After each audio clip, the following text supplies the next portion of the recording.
नमस्कार दोस्तों, मैं निखिल।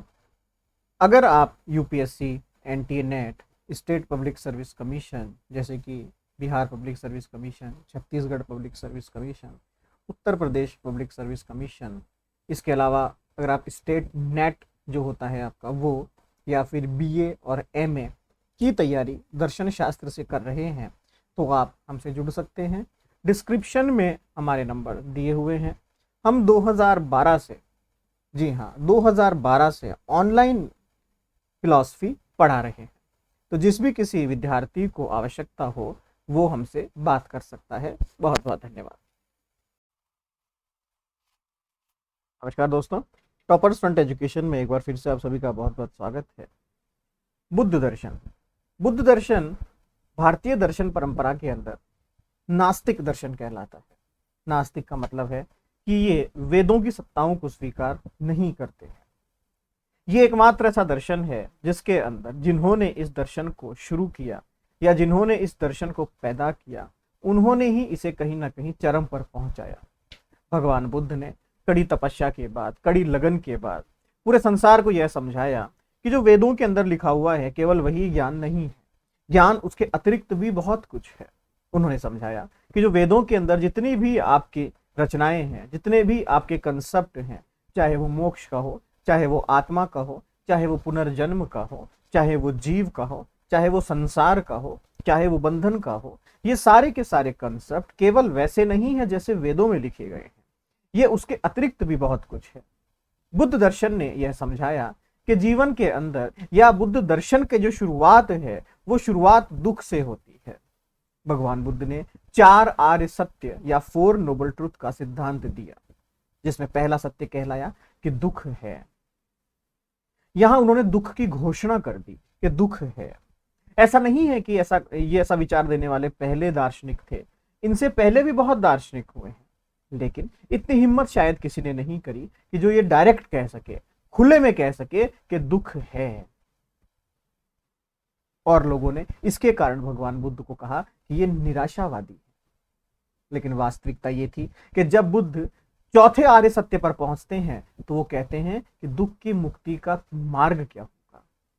इसका मतलब भगवान बुद्ध का जो दर्शन है वो वैज्ञानिक दृष्टिकोण पर आधारित है, जहां पर समस्या को बताया जाता है, समस्या को ढूंढा जाता है, उसके बाद खत्म करने के उपाय बताए जाते हैं और खत्म कर दिया जाता है।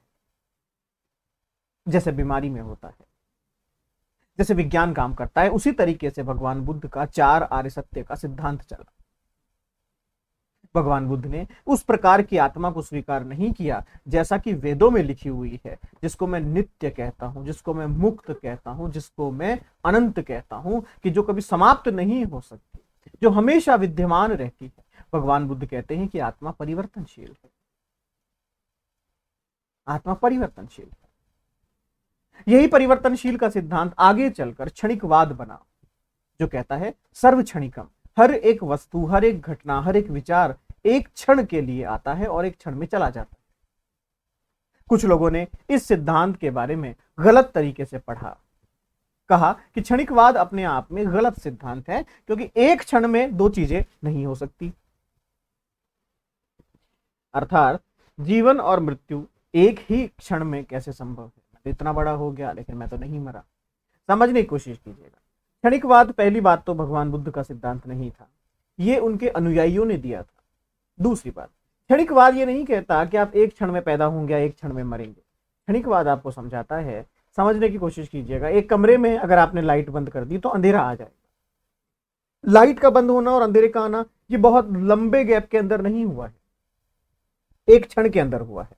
एक ग्लास खाली है, उसमें आपने पानी डाला तो खालीपन खत्म हो गया और भरापन जो था वो आ गया। क्या ये दोनों अलग अलग समय पर हुए हैं? एक ही समय पर। इसका मतलब जब आप रोज जीते हैं, जब आप रोज जीते हैं तो आपके शरीर में बहुत सारे टिश्यूज हैं जो रोज मरते हैं। ये जीना और मरना लगातार चलता है। क्षणिकवाद हमें समझाता है कि यहाँ पर इस संसार में हर एक चीज परिवर्तनशील है, बदल रही है, हर क्षण बदल रही है, हर क्षण में परिवर्तन है। जैसे जैसे हमारे शंकराचार्य जी ने कहा, नास्ति च नित्यम, यहाँ नित्य कुछ भी नहीं है। ये संसार जो है आपका, ये माया है। माया मतलब ये परिवर्तनशील है। हमें लगता है ये वास्तविकता है, लेकिन वो वास्तविकता नहीं है, वो असत्य है, वो सत्य नहीं है।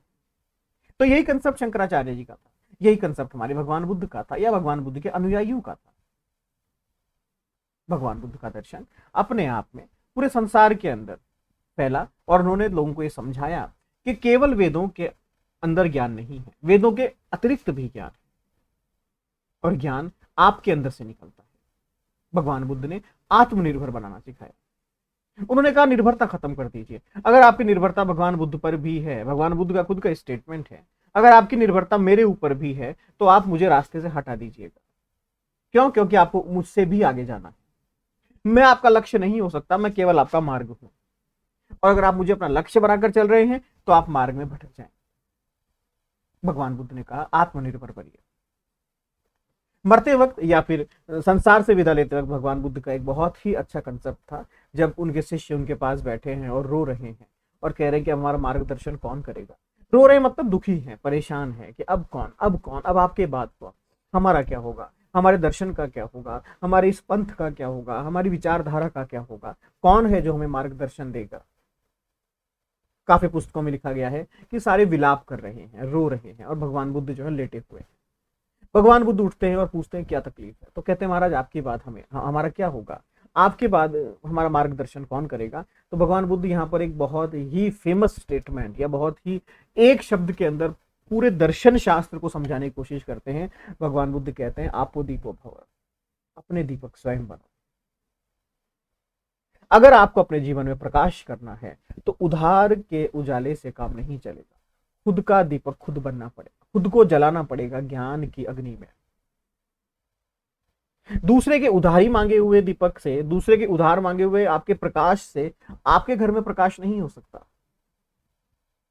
आपके घर के बाहर रोड लाइट जल रही है, फिर भी आपको कमरे में लाइट जलानी पड़ती है, क्योंकि रोड लाइट से कमरे में प्रकाश नहीं आ सकता, और आएगा तो भी आपका काम नहीं चलेगा, वो उधार का प्रकाश है।